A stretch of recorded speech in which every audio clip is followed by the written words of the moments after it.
Osvaldo Giordano, ministro de Finanzas de la provincia de Córdoba, al cual le vamos a proponer un reportaje distinto a partir de las afirmaciones que él vertió hace pocas horas en una reunión en la Bolsa de Comercio de Córdoba, a partir de esa definición que algunas de alto impacto y contenido político. Vamos a repasar otros temas. Osvaldo, muchas gracias por estar en Los Turelos. No, gracias por la invitación. Bueno, una de las primeras definiciones que hiciste allí en la bolsa, o quizás alguien, lo que la gente sigue con mucha atención, por la posibilidad o por el temor de que haya incremento en los impuestos o alguna nueva carga impositiva, dice: la recaudación cayó 15% promedio en términos reales, es decir, la recaudación propia de la provincia, influida básicamente por lo que tiene que ver con ingresos brutos. ¿Qué va a pasar, Osvaldo, en ese sentido? Sí, efectivamente, el contexto de crisis nacional afecta a todo, a la familia, a las empresas y al Estado. Ahí en la bolsa le comentaba, si ustedes hacen un promedio de la situación de lo que son sus empresas, seguramente nos va a dar lo que estamos viviendo en el Estado. Eso genera esta pérdida de ingresos, es decir, que los ingresos, si bien crecen mucho menos que la inflación, y nos plantea un desafío importante, que además se ve potenciado porque Córdoba mantuvo la política que ya aplicó el año pasado de baja en los impuestos a los ingresos brutos, prevista en el Consenso Fiscal, es decir, acordada con todas las provincias y el Gobierno Nacional, a los fines de ir reduciendo este impuesto que es reconocido como uno de los impuestos más distorsivos. Como te digo, bueno, eso plantea un desafío que exige profundizar lo que veníamos haciendo, es decir, tratar de cobrar mejor los impuestos para que todo el mundo cumpla y de esa manera la caída no sea tan intensa, y por el lado de los gastos ser muy cuidadoso o extremar, digamos, el cuidado por el lado de los gastos, de manera de mantener un nivel de ahorro. Si uno mira, seguramente mañana vamos a estar presentando el primer trimestre, ya los datos del año pasado ya están presentados, el primer trimestre, lo que vamos a encontrar efectivamente es una reducción del ahorro, pero un ahorro que todavía sigue siendo importante y que permite mantener la obra pública, que es bueno, lo que todos vemos, los cordobeses vemos, de que las grandes obras se están manteniendo. Es decir, ahorro significa que de los ingresos, en lo que se refiere a los gastos corrientes, todavía hay una diferencia a favor del Estado provincial. Pero como bien has señalado vos, si esta tendencia se mantiene la caída en la recaudación, uno puede esperar, digamos, algún sacudón impositivo, alguna nueva tasa, etcétera, ante lo que es esta caída en la recaudación, Osvaldo. Mira, nadie tiene la bola de cristal como para decir cómo va a estar la economía dentro de un par de meses, ¿no? con algo tan incierto, pero parecería, viendo los números de abril y lo que va de mayo, que todavía es muy provisorio, de que no habría una profundización de esta caída, sino más bien una estabilización o incluso en algunos casos alguna mejora, como por ejemplo se está viendo en el agro. Si ese es el escenario, que yo creo que es el escenario más probable, que no es un escenario bueno, ¿no? Es un escenario de muy mediocre, pero tampoco de un estallido. Lo que uno cabría pensar es que esto se va a mantener, es decir, que vamos a tener un menor ahorro, pero aún así un ahorro importante que nos permite mantener el ritmo de obra pública que hemos tenido en estos últimos meses. Afortunadamente, obras grandes que eran muy demandantes de recursos, como gasoductos, ya está terminado, con lo cual nos queda el remanente de algunas obras grandes y seguramente, bueno, las nuevas obras se irán programando en función de cómo vaya evolucionando la situación. Bueno, ya vamos a hablar de las obras. Justamente forma parte de la placa número 2 cuando dice: la nueva obra pública se programará en función de los recursos que tengamos. Hay que tener en cuenta que durante la campaña electoral se anunciaron distintos emprendimientos. Por ejemplo, el segundo anillo de circunvalación a Córdoba, que explicó el gobernador, ahora reelecto en distintas ocasiones, de hacer una segunda circunvalación a Córdoba que una a estas ciudades dormitorio o estas ciudades próximas a Córdoba. Es decir, que lo que tiene que ver con la finalización de la circunvalación y esta eventual segunda gran obra, eso va a depender de los recursos, Osvaldo. Claro, yo creo lo importante, bueno, obras que ya están en marcha, no pararlas, que eso es lo que muchas veces ha pasado en la Argentina, que tiene enormes costos, juicios para el Estado y demás. Eso, insisto, salvo un escenario catastrófico, está garantizado. Se mantendría el ritmo de esas obras. Claro, hasta terminarlas. En lo que es programación de nuevas obras, bueno, tenemos que ir adaptándonos en función de la situación, que lo que hablábamos recién, el ahorro es muy importante, pero también está el tema de que hoy tenemos vedado el acceso al financiamiento, que es otra fuente posible para materializar si uno quiere hacer obras. Aún cuando la provincia cumplió con todos los pagos, etcétera, hoy es prácticamente difícil o imposible acceder al mercado externo. Totalmente, si salvo estos acuerdos más políticos, institucionales, con gobiernos, con organismos bilaterales, el acceso al mercado no es que sea imposible, es posible, pero a tasas que no estamos dispuestos a aceptar porque serían muy onerosas, digamos, sería propio de alguien que esté desesperado. El tema acá es, bueno, tener listos los proyectos. Vos señalaste uno muy importante. Esta semana estuve charlando con Fabián López, el tema del acueducto del río Paraná a Córdoba es otro grande, y así podemos enumerar muchas obras muy relevantes para Córdoba. Promesas de cloacas también. Cloacas que hay que terminarlas. Grandes poblaciones del interior, sí. Bueno, yo creo que es bueno tener todo eso listo para que, si el escenario es como pensamos, es decir, que no se agrava, sino que por allí empieza a tener algún alivio y podemos tener un margen de ahorro más grande, y si aparece alguna oportunidad de financiamiento, rápidamente hacerlo, como hicimos en estos casos, ¿no? De que apenas tuvo la oportunidad, se hicieron, y gracias a eso hoy tenemos las obras que todos ven. Bueno, dejamos un minuto por las cuentas en suspenso y vamos a una definición muy interesante que la verdad que suscitó el aplauso de la concurrencia que había allí en la Bolsa de Comercio cuando dijiste el ciudadano es un cadete del Estado, y contabas que a veces uno va a una oficina y le dice, bueno, quiero patentar este vaso de agua, y le dicen, sí, primero tiene que sacar un certificado de agua que está en la oficina del lado, después traiga un certificado del vaso, finalmente traiga a ver quién lo va a fabricar, es decir, es algo así como un cadete del Estado.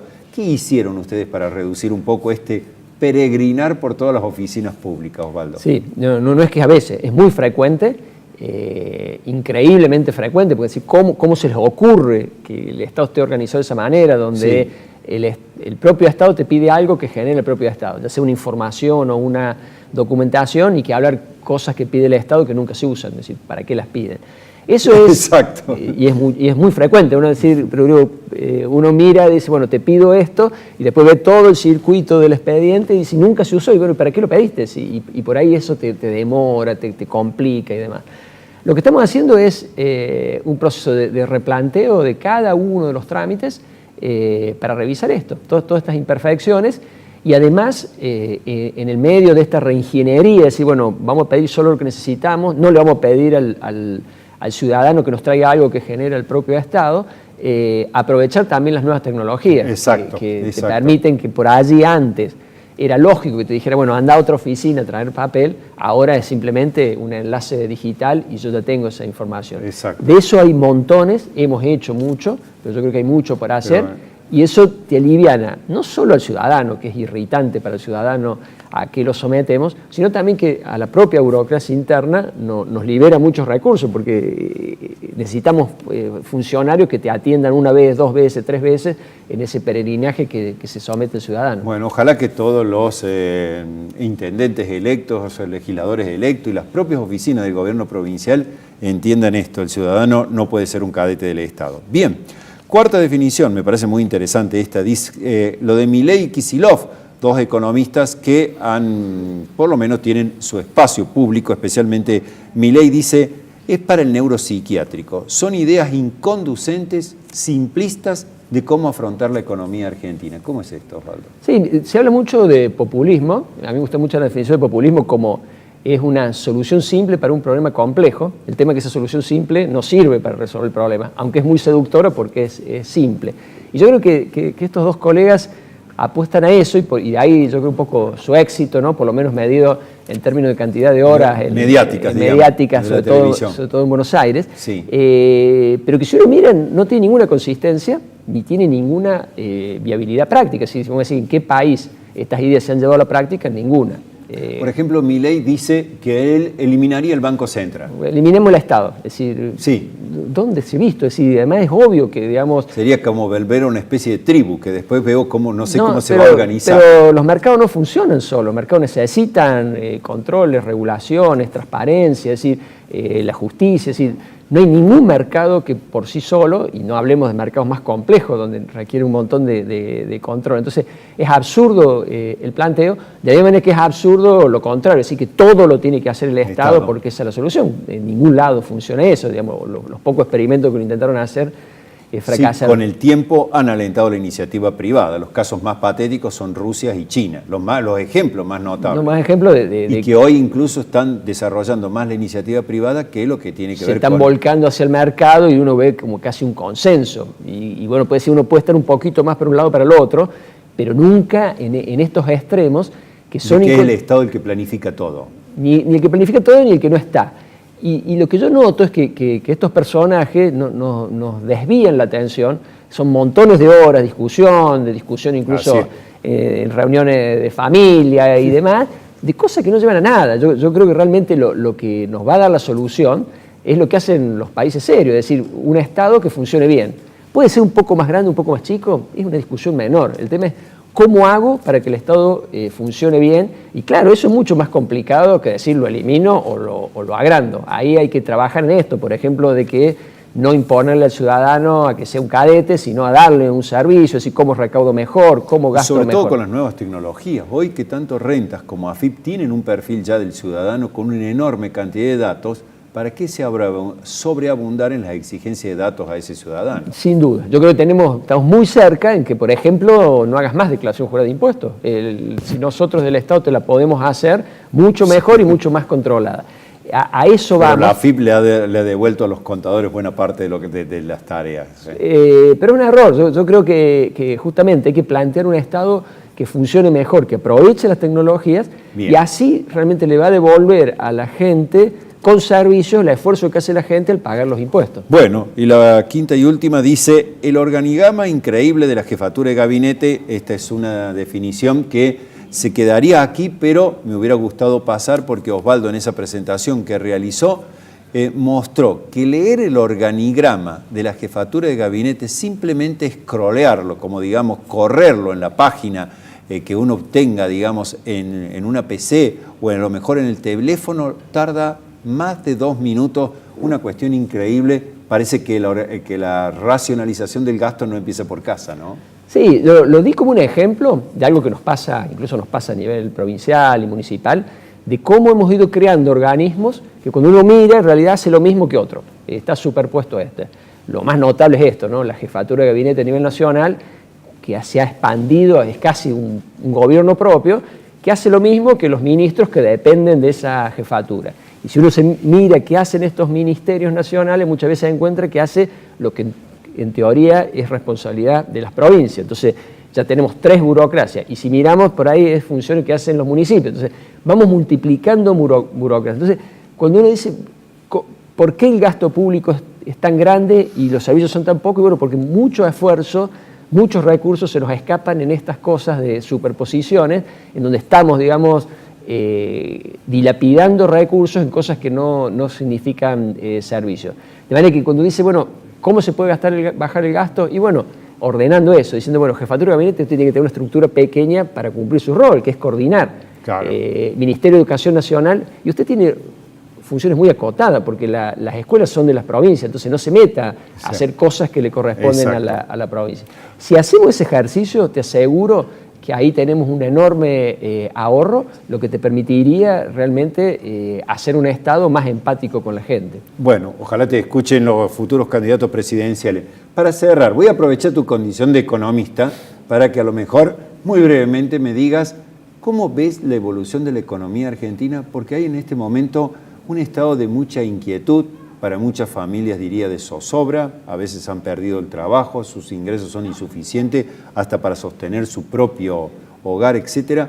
¿Cómo ves vos la evolución de la economía argentina? ¿Qué podemos esperar en los próximos meses hasta terminar el año, Osvaldo? Yo la veo muy mala la situación, creo que compartimos todo ese diagnóstico con esta zozobra, que ha sido un deterioro, un profundo deterioro ya desde mediados o principios del año pasado, y que entendemos que ojalá, creo, este primer trimestre del año probablemente sea lo peor.